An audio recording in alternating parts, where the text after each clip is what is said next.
Kirby Air Riders is a game that has several playable riders. That's why it's called Kirby Air Riders. Within the first game, only Kirby was the default playable character, with King Dedede and Meta Knight being unlockable characters. While Kirby had his signature copy ability to attack enemies and rivals with, and he was able to ride on all machines in the game, Meta Knight and King Dedede could only use their own abilities, slashing a sword and swinging a hammer respectively to attack, and while King Dedede was bound to only one machine, a custom wheelie bike, Meta Knight couldn't use machines at all and simply flew around the courses. As a result, King Dedede and Meta Knight were only ever playable in Air Ride, from what I know. Yeah, between you and me, I've never played the original game. It's older than me, and that's something you're gonna have to deal with. So, 20 years later, a surprise sequel called Kirby Air Riders is revealed, and not only comes a slew of new characters, but a much more balanced way to play as them. Meta Knight and King Dedede return and can ride on any machine the player chooses. Although they still use their weapons to attack rivals, they have all been given the ability to capture enemies and use their abilities. Now, every character in the game can use these abilities, which I suppose does make Kirby a little less special in that regard, but it is what it is. The game has a total of 18 additional riders. Some are staple enemies that can be found all throughout the series, some are special enemies that normally wield abilities or may not show up as much, some are staple ally characters within the franchise, and some are characters that played major roles within the game they hail from. Most of these riders come with benefits and drawbacks as well as unique abilities, and none play fully identically to each other. Cappy's cap acts like a shield that protects him from receiving damage, Scarfy transforms into a more powerful version of themselves after receiving enough damage, and Gooey is able to pick up faraway items with his tongue and avoid damage by quick spinning. Some of these are references to an ability the rider in question had in their original game, such as Maglor's Spikes or Susie's Propeller. New to this game are specials. They're a super-powered ability that can be used to get a leg up in the competition. Some specials can damage rivals, others simply provide a boost to the player. Like the rider-specific abilities, these specials are often a reference to the character of Origin's ability. Finally, every rider has at least one alternate palette. Although these are purely cosmetic, they add more visual variety to the competition and often contain references to an alternate version or depiction of the rider. Unless you're playing as Kirby, whose palette dictates what special he uses. With all of that said, I'm pretty sure you've seen the title of the video. The game's roster is pretty good, but it doesn't hurt to imagine what it would be like if more riders were added. So that's what I did. I've come up with 10 riders I would like to add to the game as of now. For all these riders, I will explain who they are, their stats, abilities, how they would play, and their alternate palette. So without further ado... As of this video, Elfilin is the latest celebrity character of the mainline games. He is a blue rodent-like creature and the positive fragment of the larger and more powerful Fecto Elfilis being. Elfilin would be a relatively light character with below average HP, grip, and top speed. His other stats are average to quite decent. Due to his constant hovering nature and his ability to fly, Elfilin would have great flight speed and lift, as well as being light enough to descend slowly to the ground. His massive ears also provide him the ability to make machines temporarily glide through the air before they descend. Being a fairly passive and friendly fellow, he wouldn't have a way to damage rivals by default and would have low offensive capabilities. However, he has a special charge boost where during a boost, Elfilin can travel a short distance through a star-shaped portal, which not only extends the distance of the charge boost, but allows him to pass through hazards without getting damaged. Although I do want to say that for the portal to be utilized, the portals have to be charged past the machine's full boost completion, like a bit before the machine burns out so that this doesn't get spammed at every turn of a course. Elfilin will glow a bit to signify that the portal warp can be used. As such, his charging stat would be quite middling, so I'd suggest using a machine with quick charging like a wheelie bike or a swerve star, or scouting out charge patches in City Trial. For charging machines like the Bulk Star or the Hydra, Elfilin will only use his warping ability if the machine is already moving, while for the Wagon Star, the charging time for the warp is decreased to make up for the fact that the machine doesn't charge at all. For his special, Elfilin summons a large portal overhead that shoots out large clumps of debris onto the course in front of him. This is inspired by an attack that Fecto Elfilis does, though on a much smaller scale. His alternate palette depicts him with white fur and red inner ears, being inspired by the form of Chaos Elfilis, a much more difficult version of Fecto Elfilis found at the end of the base game's most challenging boss rush, the Ultimate Cup Z. Of course, the roster isn't all celebrity characters, as it has its fair share of standard enemies. So the fact that a character like Poppy Bros Jr. is excluded from all but a road trip segment despite his ubiquitous nature within the franchise being there since the very beginning is more than a little ridiculous. Well, he's not totally standard. Beginning with Kirby Superstar, Poppy Bros Jr. gained the ability to throw bombs at Kirby, and inhaling him would grant the bomb ability. Otherwise, he can be seen throwing boomerangs, riding Grizzos, or balancing on apples. Also, I don't know if this is a hot take, but I prefer the newer bomb ability hat. I always thought it looked like a party popper, which is fitting for an explosive ability, and I like my ability hats to be distinct and not recolors of existing ones. But of course, that is besides the point. Poppy Bros Jr. would have average stats with pretty good offense but poor top speed and charging. He does have explosive charge boosts, however, as when charging a machine for a boost, he pulls out a bomb that also gets charged. After the charge, the bomb is dropped on the ground behind the machine, which not only pushes it forward for more speed and power, but can also slightly damage rivals who come in contact with the explosion. If the player holds on to the charge too long, the bomb will explode in Poppy Bros Jr.'s hands, and he will receive a small bit of damage himself. So be careful. For his special, Poppy Bros Jr. will begin lobbing about 8 bombs in the direction the player tilts the control stick. His alternate palette depicts him with a yellow shirt based on his enemy design in Kirby Superstar. Axe Knight is a member of the Meta Knights, a group of characters led by Meta Knight. He makes his debut in Kirby's Adventure and has made sporadic appearances since, having a speaking role in Revenge of Meta Knight and being Meta Knight's partner in Kirby Battle Royale. They gotta bring these guys back at some point. These days, Meta Knight hangs out with Kirby more than the crew that's named after him. Axe Knight has stats that can be best described as a more powerful yet slower and heavier Waddle Dee. He can use his axe to attack rivals. For his special, he enlarges his axe and throws it forward before it comes back to him like a boomerang. This parallels his ability to throw his axe like a boomerang in Kirby's Adventure and Kirby Superstar, and his abilities in Kirby Battle Royale, where his moveset is based on the cutter ability. His alternate palette could have him don a purple helmet, but since Axe Knight has been depicted as either having an orange helmet or having a purple helmet, and since it's just inconsistent coloring rather than an actual reference to anything, it wouldn't really matter to me if the purple helmet was just the default palette and the orange one was the alternative, or vice versa. Simirror is a rarely appearing enemy that grants the mirror ability, though ironically they do appear in the road trip mode. Like Axe Knight, Simirror can use their wand to attack rivals. They have low grip, granting them low traction and slippery controls, and poor HP to reflect how fragile they are, but they have decent lift and turning. Their special ability is that their quick spin can reflect projectiles launched by rivals, such as fireballs from the fire ability or weak electric shots from the plasma ability. For their special, they create 4 reflected clones of themselves that mimic everything the original does, with 2 clones trailing slightly behind on the left and the right sides of them. With the increase in playable Simirrors, the player can attack more rivals or attack rivals more easily. Though it should be noted that only the original Simirror can utilize copy abilities and items, but all clones can be affected by hazards and stat-changing power-ups or power-downs, such as the Invincibility Candy or the Supercharged power-up. Their alternate palette gives them a green cloak based on their enemy appearance in Kirby Superstar. Oh god, this is the name I have to say multiple times over? You can't ask me to do this while keeping a straight face. This is Lololo and La all over again. Chu Chu is a cephalopod thing that debuted in Kirby's Dream Land 3 as one of Kirby's animal friends.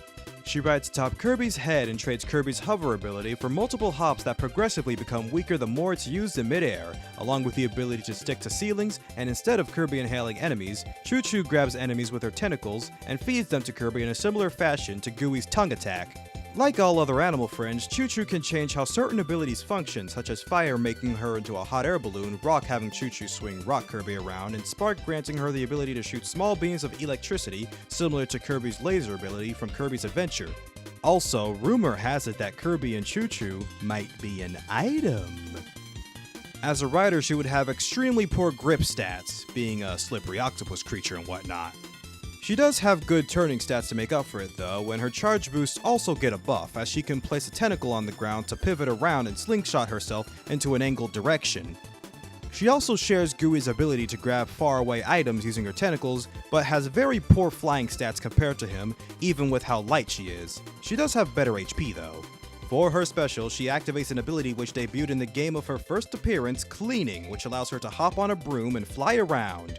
Not only does this give her a tremendous boost in terms of flying stats, but the broom leaves a trail of stars behind her which damage riders who touch them. Chu Chu doesn't really have alternate palettes to pull from, as she's remained her original pink color throughout the franchise, so if I were to come up with an alternate palette for Chu Chu, I'd give her orange skin with a darker shade of orange for her bow. Not too complex, but it don't look too shabby. Yet another standard enemy of the Kirby series being a living statue with a face similar to that of a Moai.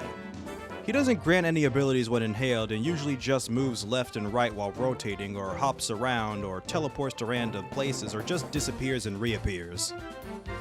Kabu, being a stone statue, has a high weight stat similar to Rocky but comparatively low HP and is much more mobile than him as well.